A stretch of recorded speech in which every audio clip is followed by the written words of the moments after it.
Alors en Algérie, il n'y a pas de prévalence exacte.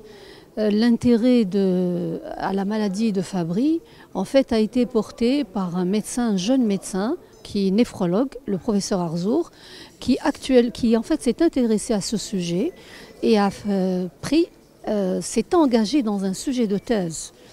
Il faut dire qu'il faut être courageux pour prendre un sujet de thèse de DESM, une maladie rare.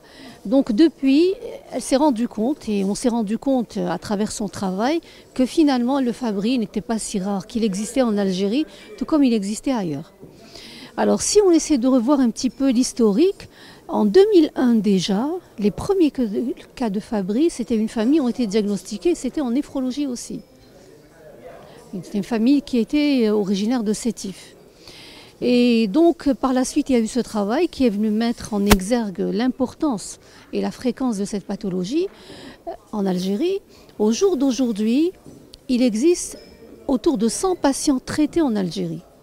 Alors, vous savez, quand on vous dit un patient Fabry, derrière un patient Fabry, il y a une famille Fabry.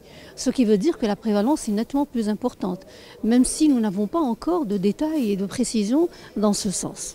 Il faut dire que depuis quand même 2001, de par le monde, il y a le traitement substitutif, parce qu'en fait, dans cette affection, le problème qui se pose, c'est que c'est une maladie héréditaire qui est transmise par la femme, et cette maladie va nous donner un déficit enzymatique d'une enzyme.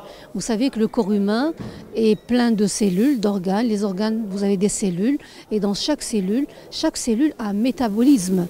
Donc elle est douée d'un métabolisme. Dans ce cas particulier de la maladie de Fabry, nous avons une enzyme qui est l'alpha-glucosidase A, qui est déficiente ou qui ne fonctionne pas. Elle n'arrive pas à hydrolyser les lipides qui deviennent toxiques pour les cellules. Et donc, ils vont se déposer un petit peu partout. Leur métabolite, le métabolisme le substrat, si vous voulez, va être retrouvé dans les urines, dans le plasma, dans toutes les cellules du corps humain. Et donc, automatiquement, il va être à l'origine de lésions cellulaires.